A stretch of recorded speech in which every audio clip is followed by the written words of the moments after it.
Hello again. It's time for some fairing of the hull, perhaps weight control. The tara for my weight with clothes on is 83.8 kilos. And when holding the hull, the weight is 110.3 kilos. Thus, the hull weight is 26.5 kilos, about 1.5 kilo more than I hoped for, but still below my 30 kilo max limit for the roof rack loading. Last time you saw me test the paint I plan on using, and before I can put the paint on for real, I need to fair the hull. I need a smooth and porous surface without shiny areas to get the good result that I want from the paint. So the first thing we are going to do is to take down the shiny areas on the hull. So let's start with some sanding of the hull. This is best done outside, as it's quite dusty work. I remove most of the paint to get a dull surface. But I also smoothen out any high spots. It is very quick to level out leftovers from the glasswork with the sander.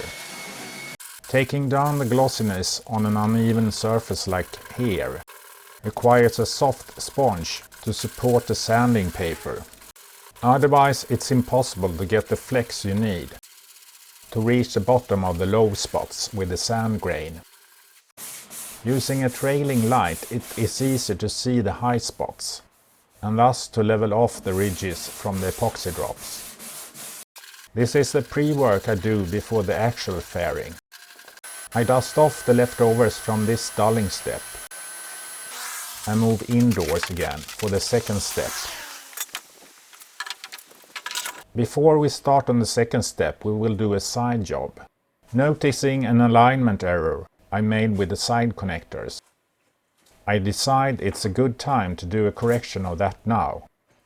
First, I try how strong the connectors are. They seem to be reasonably strong, just as I want them. So I will have to use a multi-tool to cut them loose. After a cut along each side, I can remove the pipe and start making a dry fit of a better alignment. This will work. I mix up a batch of epoxy. I thicken the batch with cotton fibers and further arm the glue with cut glass fiber.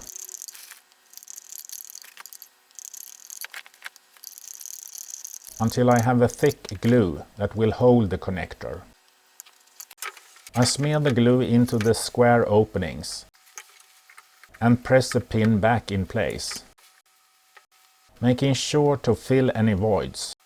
When both pins are back in place, we can continue with the actual second step in the fairing process. I will use NM Epoxy 206 lightweight filler. I have some left over from earlier, and I want to compare this to another filler. As you can see, it's a bit tricky to get into the can after several earlier openings. It's hard to measure out exactly 18.8% of the sticky hardener. But using a weighted stick and a cup, I can transfer an exact amount. Then I have to calculate how much base to use.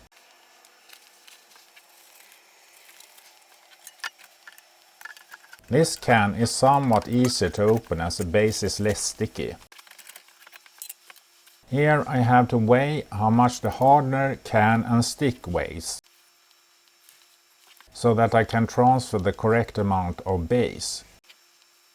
As the base takes a long time to get out, the balance may turn itself off before I have got the amount out. After having got the correct amount out, I need to cut the transfer abruptly. Still, I get about half a gram too much base into the cup. I decide that the weighing error of less than 0.5% is probably okay, and mix up this batch. The mixed fairing compound has intermediate properties is fine to spread and fills the low spots well. It still has some of the sticky properties from the hardener, making it spread from the back side of the rubber scraper to the fingers of my gloves. To make this fairing compound easier to use, I would suggest that the manufacturer mixed some of the filler into the hardener so that it would be more equal amounts to mix. If they could get rid of some of the stickiness of the hardener, this would be a very good product. Of course, we haven't tested how it is to sand yet. So far, it looks very promising. The day after, when the epoxy work has cured, I check the result. The pins are in and this alignment got much better. Solid result.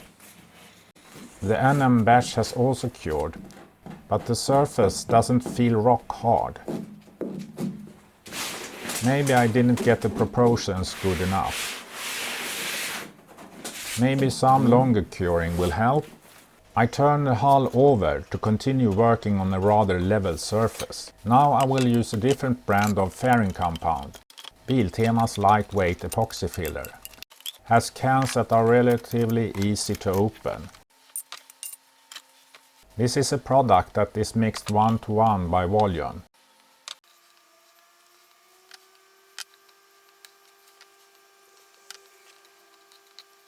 Both the base and the hardener has the same basic can. The problem here is that you have to estimate how much to take. There is no way you can measure the correct volume of this sticky stuff. Having guesstimated the correct amount, it's easy to mix.